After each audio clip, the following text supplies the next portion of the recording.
o Mexa-se está no ar. Sejam muito bem-vindos. Vamos malhar? Vocês estão achando que eu estou numa academia? Só que não. Estou numa empresa do ramo do fitness. A gente vai conhecer hoje, no Mexa-se, como as máquinas são produzidas, o que é pensado num protótipo quando a gente está lá na academia, simplesmente numa máquina, executando um trabalho de força. Bora lá?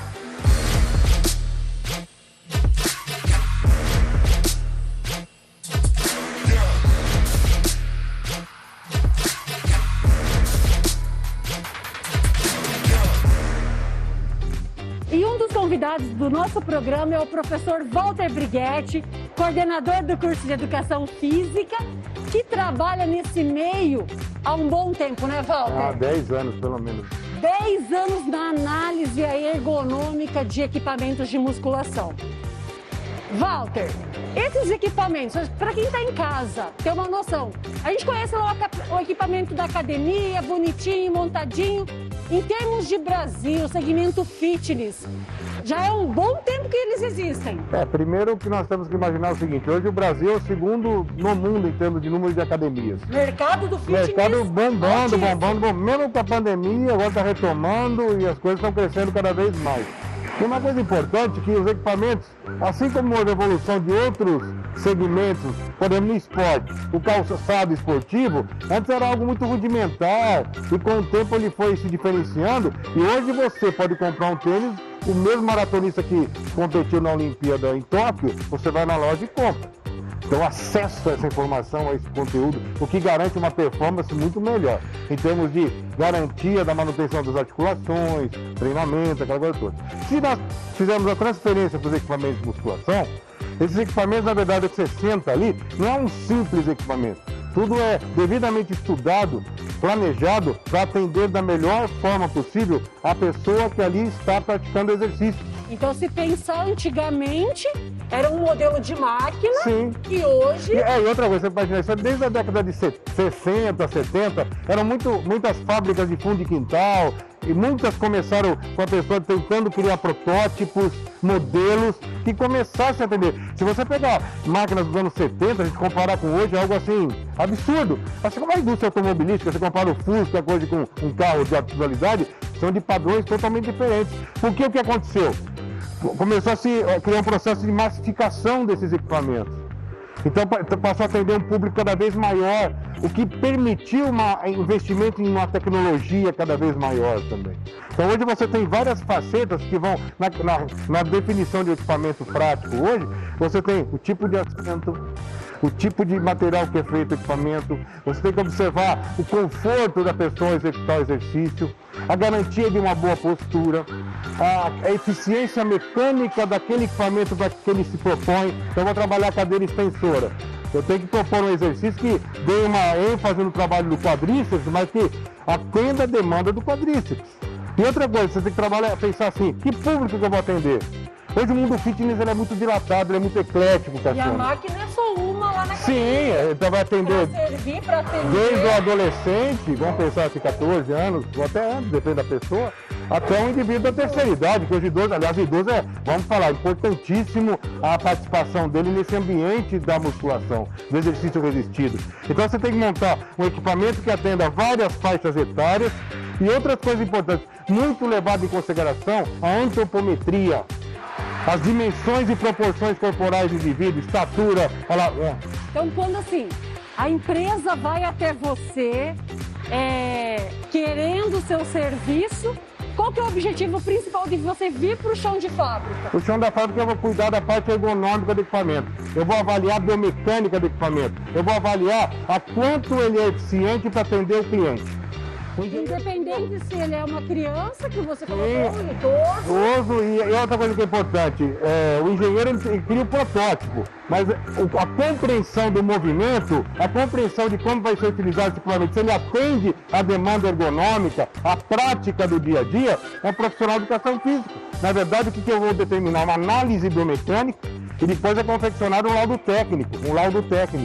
E esse laudo técnico, o que ele faz? Eu deixo ali discriminado a que ele atende, que tipo de músculo que é exercitado, a descrição ergonômica, e é um laudo, fica laudado esse equipamento. Então, para cada máquina que nós temos lá na academia, passou por esse laudo. Tem que passar por um profissional que permita estabelecer esse laudo. E dentro disso, o que acontece? Você acaba certificando a máquina. Você cria um mecanismo de certificação.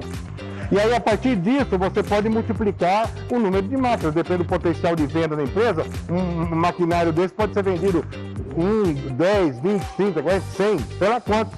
Todos seguindo o mesmo protótipo, modelo. E outra coisa, o avanço tecnológico também. Que tipo de material?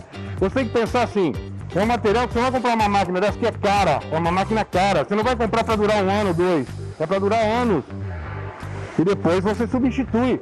Então entenda o tipo de material, depois vocês vão ter um bate-papo com o engenheiro, que é legal o engenheiro falar um pouco disso, é a resistência, o tipo de material, que tipo de chapa, que espessura, se é 3 milímetros, 4 milímetros, 2 milímetros. O tipo de material que é usado, o tipo de assento, se ele é confortável, ao mesmo tempo, não é só ser confortável. Quantas pessoas numa academia sentam no equipamento por dia? E o desgaste desse assento? Até quanto ele suporta? Que resistência ele tem ao suor, a fricção, o contato com aquele equipamento? Tudo tem desgaste. Então você tem que imaginar um material que dure o máximo possível dentro daquilo que eles propõem. Você tem que permitir uma garantia de qualidade do equipamento. Então envolve vários parâmetros, biomecânicos, conforto, tipo de situação que você lida no dia a dia, né? E aí o que acontece? Isso tudo faz com que você permita uma competência funcional do equipamento. Então esse laudo ele é altamente diferenciado, ele é técnico, ele é científico, ele respeita parâmetros, diretrizes. Por isso que não é qualquer profissional que está aí. Inclusive eu acho legal para você falar, é assim, olha, quem está fazendo isso é um profissional de educação física, estou laudando. Então, um campo de trabalho para quem tem interesse futuro, que envolve anatomia, fisiologia, cinesiologia, biomecânica e outros parâmetros que, de certa forma, permitem o quê? O conhecimento, a leitura do equipamento. Então, você saber realmente dimensionar essa leitura. Walter, vamos conhecer uma máquina, então? Vamos sim. Mostra para quem está em casa como que funciona, então, o equipamento de musculação. Na verdade, todo equipamento ele tem um propósito. Propósito significa atender uma necessidade de movimento, uma atividade motora. Então, nesse caso aqui, eu estou numa cadeira extensora. O que é cadeira extensora? Cadeira é uma cadeira, literalmente estou sentado, então você senta. E qual que vai ser o objetivo? Eu vou buscar o trabalho justamente na musculatura anterior da coxa, que é o chamado quadríceps femoral. Só que olha que a hora que eu estou encaixando, eu estou entrando na máquina. Imagine quantas pessoas que não vão estar entrando nesse espaço. Então vai ter que atender a várias demandas. Aí é o que vem o chamado ajuste. Então o que são os ajustes? Na verdade eu tenho manoplas, elementos que permitem calibrar a relação do aluno que vai praticar e para o objetivo que eu pretendo fazê-lo. Então, por exemplo, aqui, só nessa parte, eu tenho aqui, primeiro, que ângulo que eu quero trabalhar.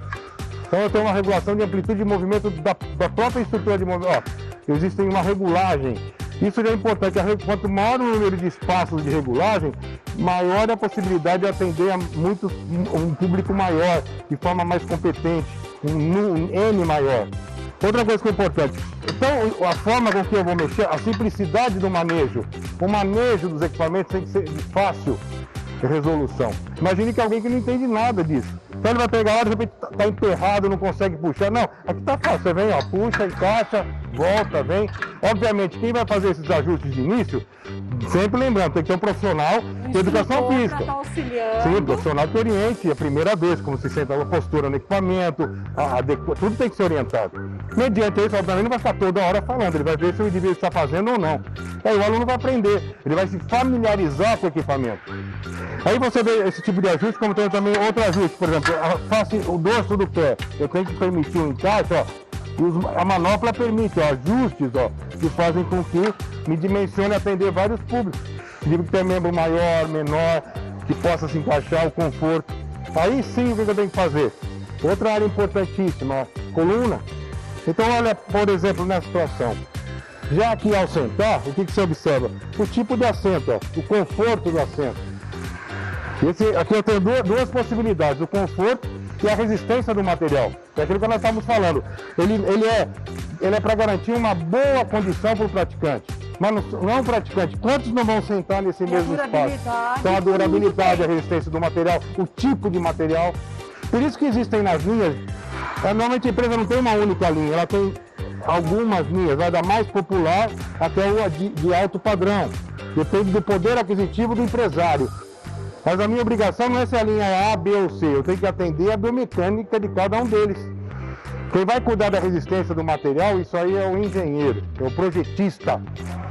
A minha tarefa é analisar se o equipamento é suficientemente adequado para cumprir essa situação. Às vezes você não pensa assim, e aqui a estrutura de encosto do lombar? Eu tenho ajuste, estou permitindo ajustar? Eu consigo o ajuste adequado? Porque eu tenho que imaginar, tem uma pessoa com um membro maior, outro menor, eu tenho que permitir esse ajuste para que a coluna fique muito bem estabilizada. E possivelmente evitar uma lesão que poderia acontecer. Olha que legal, para que eu vou trabalhar esse exercício? Eu só quero trabalhar a face anterior da coxa, só quero trabalhar aqui, fortalecer quadríceps. Mais nada, ele só serve a isso aqui no caso. Aí eu tenho que entender assim, o resto eu tenho que manter o corpo numa postura que estabilize, de neutralidade, de estabilidade. E mediante disso nós vamos fazer o quê? Conforto e segurança. Sim, conforto, segurança e ajuste.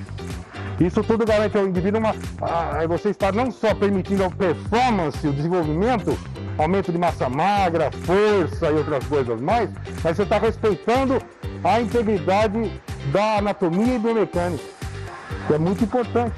Que as pessoas praticam quantas vezes por semana exercício? Tem gente que vai 2, tem outro que vai 3, outro vai 5, tem gente que é tarado, vai todo dia.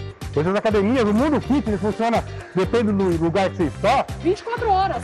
Eu até segunda a domingo a domingo, e o cara vai praticar. Então ele tem que ter, a empresa tem que dar essa garantia de que ele vai trabalhar, o equipamento vai ser ajustado a ele e dentro disso ele vai obter performance, mas sem transferir para outras áreas do corpo algum dano. Então olha outro lado importante, como evitar a lesão? Respeitar a individualidade biológica do... Sim, respeitar as características biomecânicas, anatômicas de cada um. Por isso que aí entra a ciência da antropometria, né? Das dimensões e proporções corporais. Então esse equipamento ele tem que permitir ajuste a vários indivíduos, de sexos diferentes, homem, mulher, criança, adulto, tudo. Você tem que atender uma demanda muito ampla.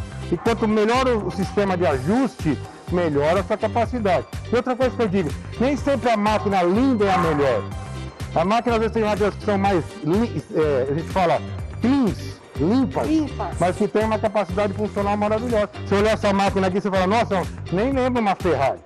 Tem outros que eu já fiz análise, que tinha uma carenagem linda, um monte de coisa, e nem sempre a eficiência era tão próxima.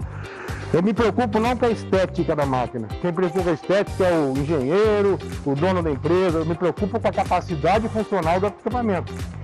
E por isso que é bacana de se ver. Aí, por exemplo, aqui tem a carga, né? Como que eu vou...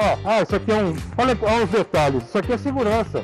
Item de segurança. Isso aqui, como que eu encaixo? Eu encaixo, encaixando adequadamente. Eu tiro e ponho facilmente.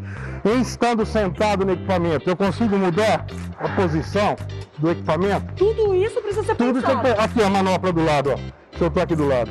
Será que ela atende ao indivíduo da minha altura, outro? Então, tudo isso é pensado na angulação da manopla, cada mecanismo de ajuste para que o indivíduo se sinta confortável e biomecanicamente consiga atender a performance. Então você imagine quantas séries você não vai fazer no equipamento desse. Vamos lá, 3 séries de 15 repetições, 20 repetições, 30 repetições. Quantas pessoas por dia não vão usar essa máquina? Isso, agora para o empresário, por exemplo, ele tem que ter uma máquina que lhe permita atender esse público amplo, que vai dimensionar várias pessoas passando e o cliente se sentir satisfeito também. Porque se ele estiver sendo devidamente ajustado, ele vai se sentir satisfeito também com a máquina, não só no resultado efetivo, como também ele se sente confortável. Poxa, que bacana o equipamento. Tudo isso tem que ser pensado para que o seu aluno possa ser muito bem atendido e por um longo tempo. Bacana, professor. Excelente colocações. Aliás, esse conforto, a sua segurança. E é claro que nos próximos programas a gente vai conhecer como funciona a análise do movimento, né? Se eu estou sentada aqui, que musculatura está sendo solicitada, paralela a isso, o que está auxiliando para me manter nessa postura neutra? E é claro que você não pode perder Até no próximo programa. Beleza. Mexa-se.